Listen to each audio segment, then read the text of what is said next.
Hey everyone, and welcome. Today we are going to get right under the hood of something we all deal with, stress. And it's so much more than just a bad feeling. It's this powerful, ancient biological system. So let's dive in and really figure out what's going on in our bodies, and more importantly, how we can learn to work with it. This quote, it just hits the nail on the head, right?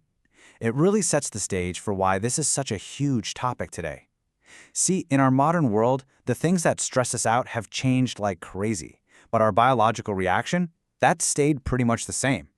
We're just constantly bombarded with these demands that keep our stress system running.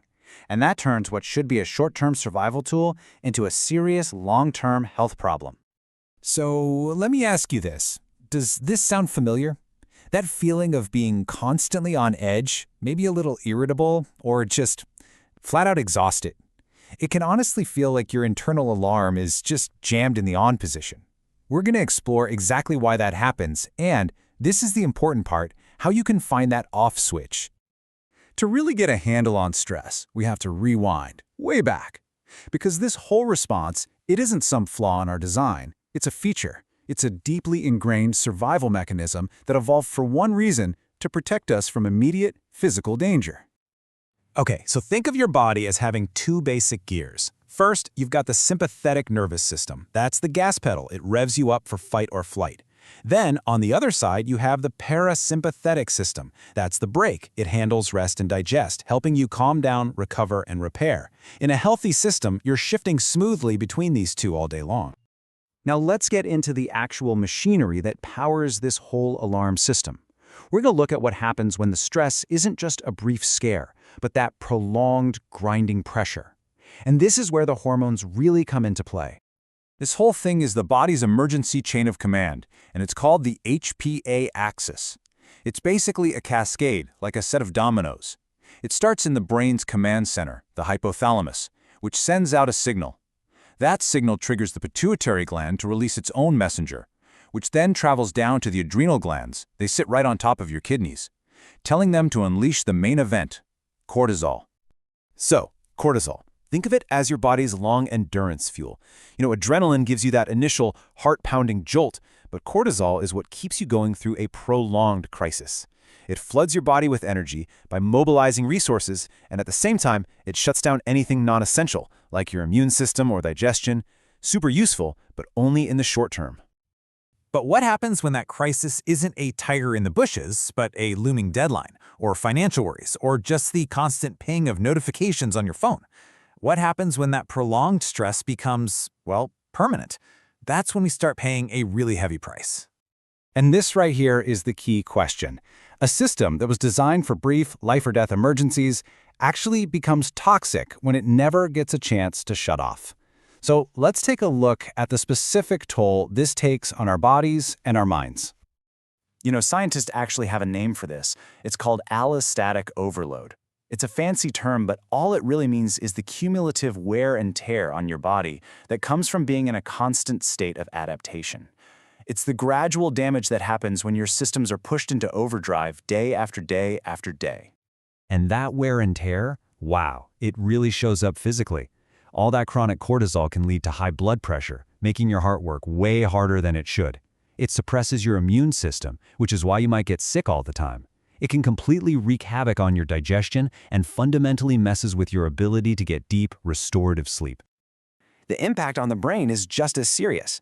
Prolonged stress can actually shrink parts of your prefrontal cortex. That's like the CEO of your brain, in charge of decision-making and focus. And at the exact same time, it ramps up your amygdala, your brain's fear center. This combination is a perfect recipe for anxiety, depression, and that foggy-headed feeling where you just can't seem to think straight. Okay, so that was all the bad news. But here's the good news, and it's really good. We are absolutely not powerless here. Science has given us a whole bunch of powerful, evidence-based tools that let us intentionally engage our body's relaxation systems and start building up our resilience. So, let's open up the toolkit. The simplest, most direct tool you have is your own breath. It's always with you. See, deep, controlled breathing directly stimulates something called the vagus nerve, which is basically the main highway for your rest and digest system. It's like a biological override switch that sends a message straight to your brain saying, hey, we're safe. You can calm down now. Here's a really simple technique you can try, like right now. It's called 4-7-8 breathing. All you do is exhale completely. Then breathe in quietly through your nose for a count of 4. Gently hold that breath for a count of 7, and then exhale slowly through your mouth for a count of 8. That long exhale is the real key. Seriously, just a few rounds of this can make a huge difference. All right, another powerhouse technique is mindfulness meditation. And this is crucial. It's not about emptying your mind or stopping your thoughts. That's impossible. It's simply about training your attention. By gently focusing on the present moment, maybe the feeling of your breath or sounds around you, you start to break that endless cycle of worrying about the future or replaying the past that fuels so much of our stress. And the science on this? It is incredibly strong. Get this. A massive review of over 200 different studies found that practicing mindfulness can reduce anxiety symptoms by an average of 38%. That is a huge, measurable impact. It shows this isn't some vague idea. It's a real, trainable skill. Next up is something called progressive muscle relaxation, or PMR. You know how stress so often shows up as physical tension, a clenched jaw, tight shoulders? Well, PMR tackles that head-on. You systematically tense up a muscle group for just a few seconds, and then you completely release it. This process makes you so much more aware of the tension you're holding onto, and it literally teaches your body what deep relaxation feels like. And the results here are just as compelling. Studies are showing that regular practice of PMR can cut anxiety levels by as much as 40%. It's just a really powerful way to release that physical grip that stress has on your body. And finally, we can also work from the top down with our thoughts. Cognitive restructuring is a technique that comes from cognitive behavioral therapy. The idea is to become a kind of detective for your own thoughts. You learn to spot those automatic negative thoughts that trigger stress. You question them, like, are they really 100% true? And then you consciously replace them with more balanced and realistic ones. So you see, using all these tools isn't just about coping with stress in the moment. It's not just putting out fires. The real goal here is to move beyond just managing and start actively building long-term resilience. That way, when life's challenges inevitably pop up, they just have less of a negative impact. And this really gets to the heart of what resilience is.